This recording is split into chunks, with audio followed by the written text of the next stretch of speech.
Teams don't want to be part of the best contracts list, but at the same time, they don't want to be part of the worst contract list. Today, we are diving into 3 of the Flames' worst contracts in history on Locked On Flames.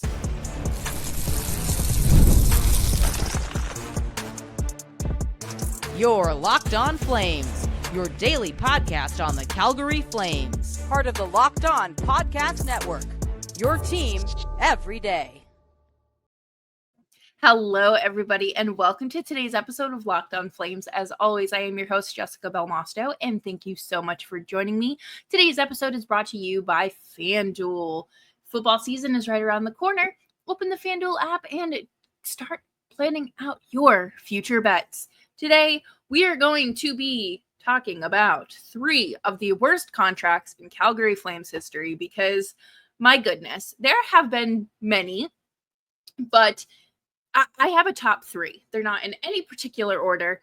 You might see it as low-hanging fruit. I would have to agree, but it is a nice reminder that we have departed the Brad Treliving era and have walked into the Craig Conroy era pretty gracefully when it comes to no bad contract extensions or free agent signings.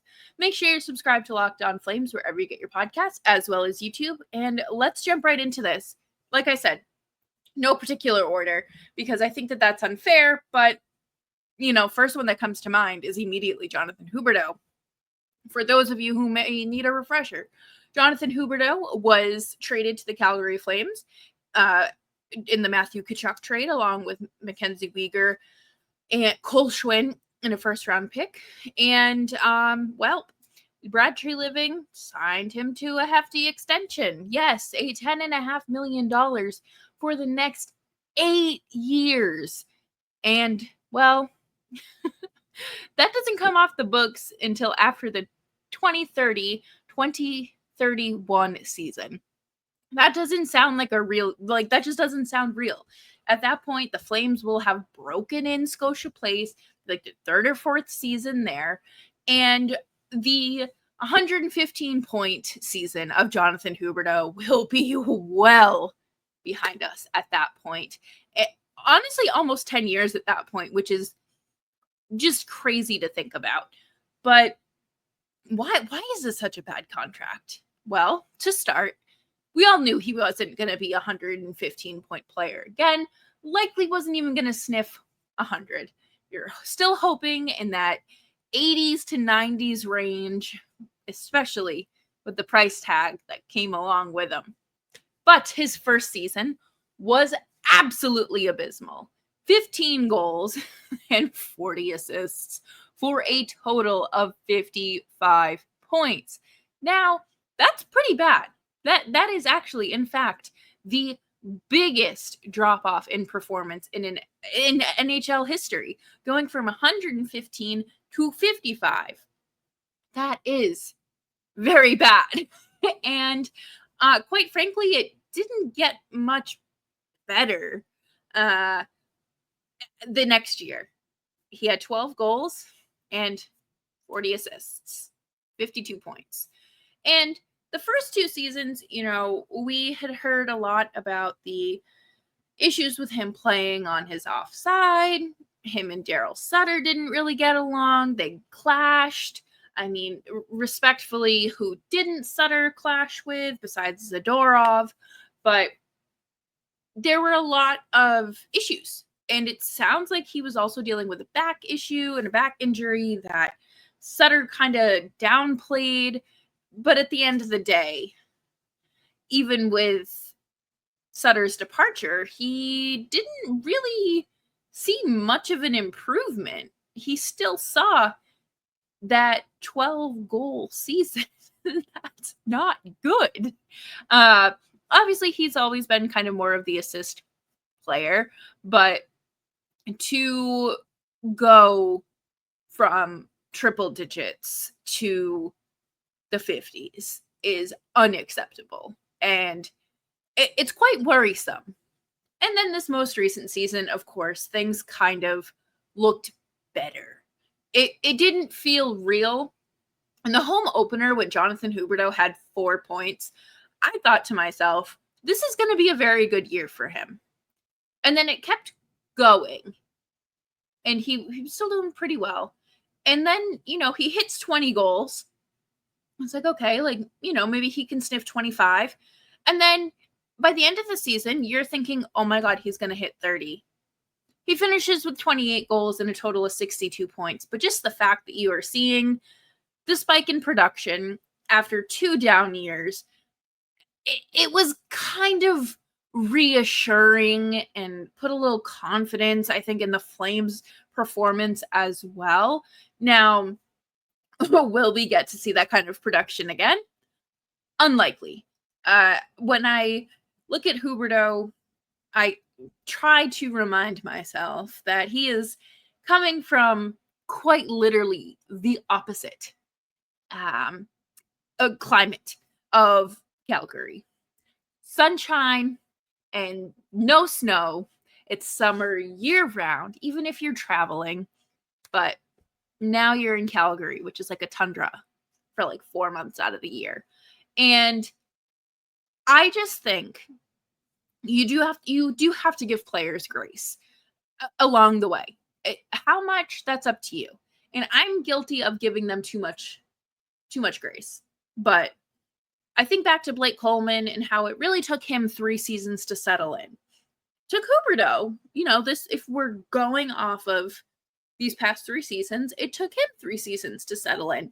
Now, will we continue to see, the similar production or productivity? I don't know, but we'll have to see. $10.5 million for a 50 to 60 point player is unacceptable. I don't know how many times we can say it. It's like beating a dead horse, but there's no more room for excuses. And this year, he's going into the season with a newborn baby. So that's a big life change. Happened early enough in the summer, so you're kind of hoping that things have kind of settled down and a routine will be nice and established, and Huberdeau won't necessarily have to be faced with the abundant wake-ups in the middle of the night and restless sleeps and all the fun stuff that come along with the newborn. But I think this season is going to be another test for Huberdeau. We know that he will never play up to being a $10.5 million player. Brad Treliving, it was great to sign him to an extension, gave him the same deal that they were going to give Johnny, but it just has not panned out. And coming up next, we're going to talk about a real deal. James Neal. I completely forgot how atrocious his time with the Flames was. And thankfully, they were able to get out from under them.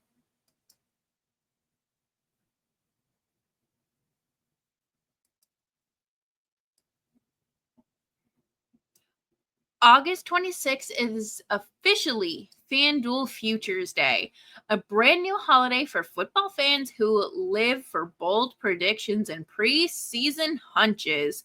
For just 24 hours, FanDuel is giving you deals on NFL season predictions. So whether you're calling your MVP, eyeing a long shot division winner, or ready to crown your Super Bowl champ before week 1 even kicks off, this is your moment. So take a flyer on the MVP race.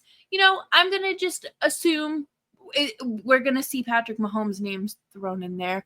And of course, let's crown your champion in August. Could it be the Dallas Cowboys? Unlikely, but let's keep our fingers and toes crossed. Or parlay your division winner dark horses. Visit the FanDuel app today and start planning your futures bets now. Because Futures Day is one day and one day only. FanDuel, play your game.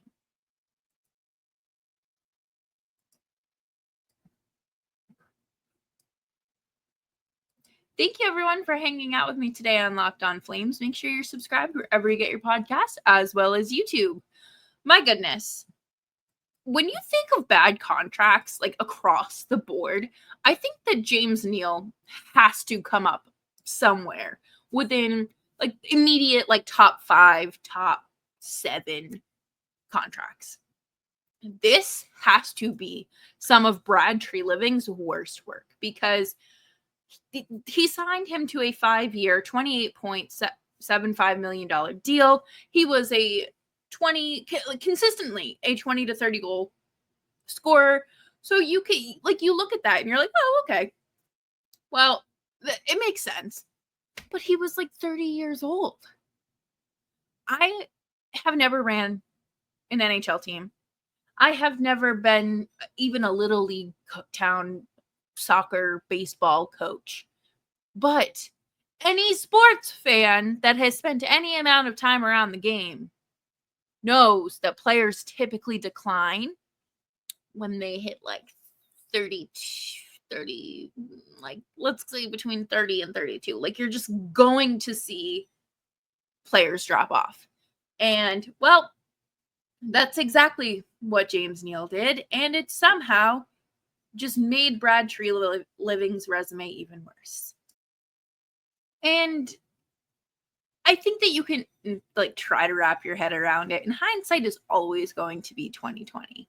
However, it is not good when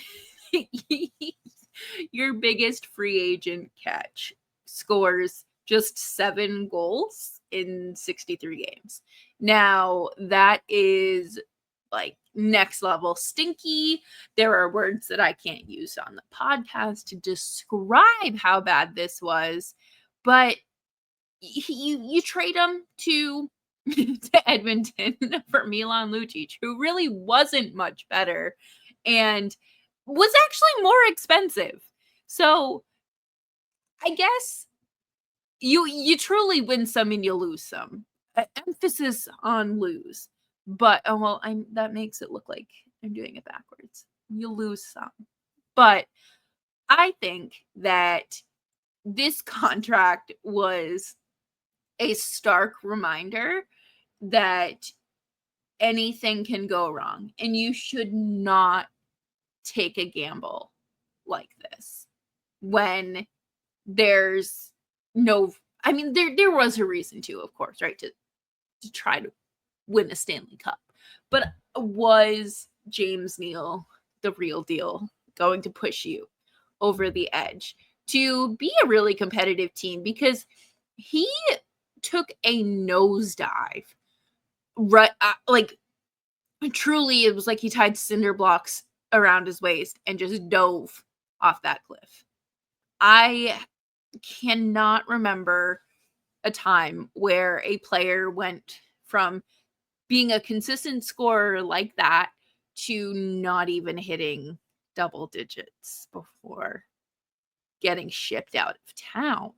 And to play just, I do think that trading, flip-flopping Lucic and Neal did something, was more beneficial for the Flames, because Lucic, he still had some gas left in the tank. It wasn't going to be like his prime days in Boston by any means, but you still got a guy who was willing to be in those tough situations, who was going to go out there and eat the 11 minutes a night on your fourth line. And I think it also goes to show how differently things have shifted.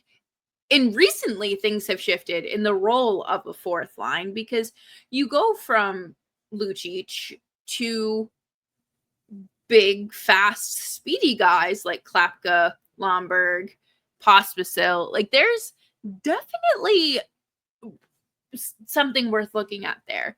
However, you cannot look at any of the Flames contracts and say, and like justify this one and say, well, it worked out, because it didn't. Nothing about this was good.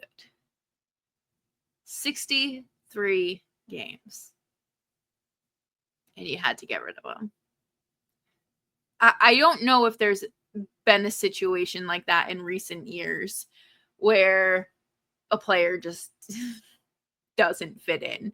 But I think, at the end of the day, it is part of Flames history. And it is one of the many reasons people were fed up with Brad Treliving, why they dreaded July 1st, why they didn't want him being in charge anymore.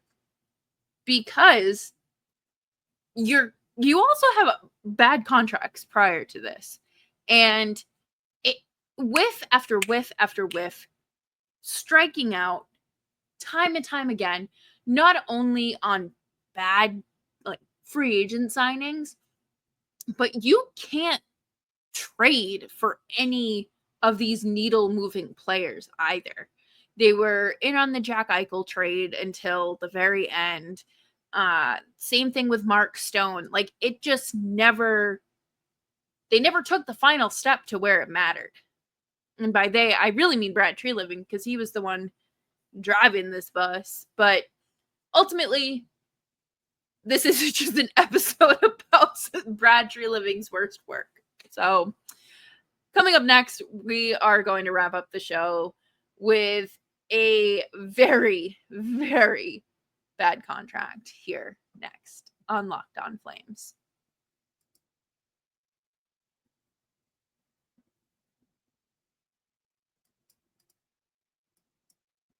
You just realized your business needed to hire someone yesterday. How can you find amazing candidates fast? Easy. Just use Indeed. When it comes to hiring, Indeed is all you need.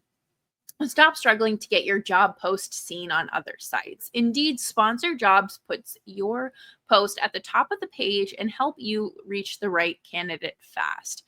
It is so important to have a group of hard workers and the chemistry and keeping an office in order to make sure that all of your goals are met in a timely manner and you're maximizing what you need done. And now you can speed up your hiring process with a $75 sponsored job credit. Just go to Indeed.com/lockedon right now and support our show by saying you heard about Indeed on this podcast. Terms and conditions apply.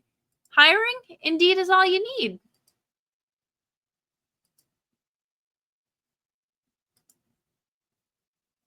Thank you, everyone, for hanging out with me today on Locked On Flames. Make sure you are following me on Twitter at Jessica Belmosto. When I was looking at, some of the biggest contracts that the Flames have signed and just the misses, where they struck out, there were a few that were potentially going to take this spot. But number 3 goes to Troy Brouwer. 4 years, $4.5 million a year, signed by Brad Treliving, of course. And let's just talk about this stat line, okay? He played 150 games and had 19 goals with 28 assists with a total of 47 points. Yes, 47 points over 150 games. I don't think there's a time, not even Jonathan Huberdeau was that bad. And one thing that I think truly signifies this being a bad contract is the fact that the Flames bought it out. The Flames have only bought out a handful of contracts.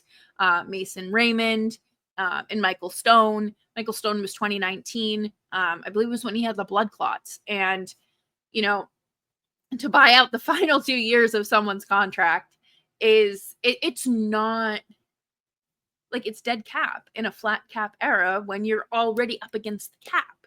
So it is a tough look.